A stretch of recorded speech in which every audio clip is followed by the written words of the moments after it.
تاسو مونږ ټول د دې خبرې نه خبردار یو چې زمونږ په دې ملک پاکستان او زمونږ ګاونډي هیواد افغانستان کې ډېر مشکلاتو سره مسلمانان مخامخ دي. زمونږ په پاکستان کې د سیلابونو غیر چاپیره په ټول ملک کې د سیلابونو یو سلسله شروع ده چې ګڼ شمېر خلکو ته نقصان ورسېدو، څوک په شهادت ورسېدل، د چا کورونه وران شو، د چا بچي ورک شو، د چا کاروبارونه ختم شو، د چا دکانونه او مارکیټونه ړنګ شو. دا په مونږ او تاسو باندې د الله رب العزت د طرف نه ازمیښت او امتحان دی. نو ټولو مسلمانانو وروڼو ته یو پیغام ورکوم چې په دې وخت کې مونږ او تاسو د خپلو مشرانو علماو سره کینو او د هغې نه د دې حالاتو مطابق اوراد او وظایف واخلو، ټول توبه وباسو الله ته. او دویم نمبر زمونږ په دې ملک سره خوا کې ګاونډي هیواد افغانستان، دغه اسلامي ملک زمونږ دغه د مسلمانانو دغه د ښکلی هیواد افغانستان هغې باندې چې کوم ډېر ازمیښتونه رالل، د دې نه مخکې سیلابونه هم رالل، زلزلې هم رالې، او تقریبا یو شپه دوه مخکې 2 شپې مخکې چې کوم دی هلته زلزله راله او هغه زلزلو د لاسه ډېر خلک شهیدان شو، ماشومان شهیدان شو، ځوانان شهیدان شو. اول هغه ټول د خپل افغانستان د دغه ښکلي ملک پاکستان دغه ګاونډي هیواد افغانستان ته چې کوم شهادتونه شوي، دغه افغان ملت ته دغه شهادتونو په وړه تعزیت کو چې الله رب العزت ستاسو د شهادتونو په خپل دربار کې قبول او مقبول وګرځوي. باقي دی الله ستاسو زمونږ په دې ملک کې خوشحالي راولي او ستاسو زمونږ د ملک الله د امن ګهواره وګرځوي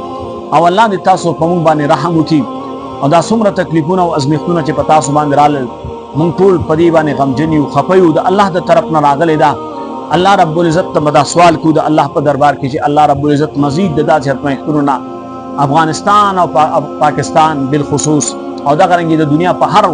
ځای کې چې مسلمان ته تکلیف دی، کو هغه د فلسطین مسلمان دی، کو هغه د شام او د عراق مسلمان دی، کو هغه د افغانستان او د کشمیر او د پاکستان مسلمان دی، چې د دنیا په کومه کونه کې مسلمانانو ته تکلیف دی، مونږ به دعا کوو الله ته چې الله رب العزت د مسلمانانو دا تکلیفونه ختم کړي او دا تکلیفونه الله په راحت باندې بدل کړي. نو ټول مسلمانانو بالخصوص د افغانستان دغه غمځپلي ولس سره غمرازي کوو او هغوی سره چې کوم دی په دې غم او درد په دې ساعتونو غړو کې شریک یو. او دغه رنګې د پاکستان چې دا کم طرف غیر چاپیره د باجوړ سیمه ده،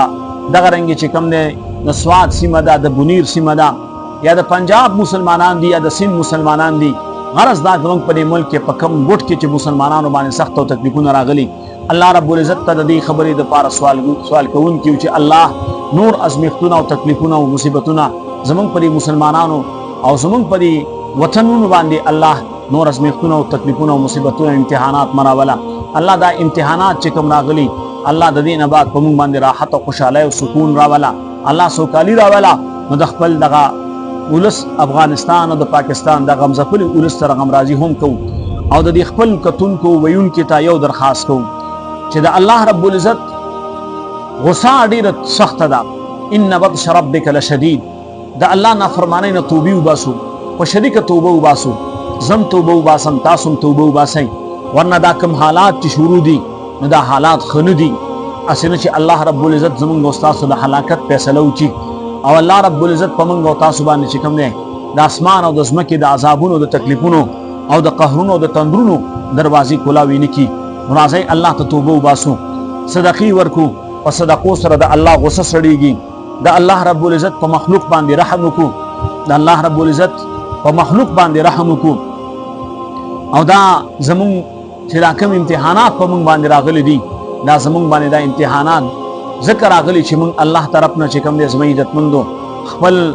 الله ته چې کوم دی د الله سره تعلق کټ کړی، الله هم خفه کړی، الله هم ناراضه کړی، ځمکه غصه ده، اسمان غصه دی. بیګا چې دا کومه شپه تېره شوې ده نو تاسو ټولو ملګرو به کتلي چې دا بیګانۍ شپه څومره خطرناکه وه، د اسمان دا غصه څومره تیزه وه، او دغه رنګې د دې وریځې دا غصه او دا تندرونه څومره خطرناک وو. الله رب العزت دې موږ او تاسو د خپل غضب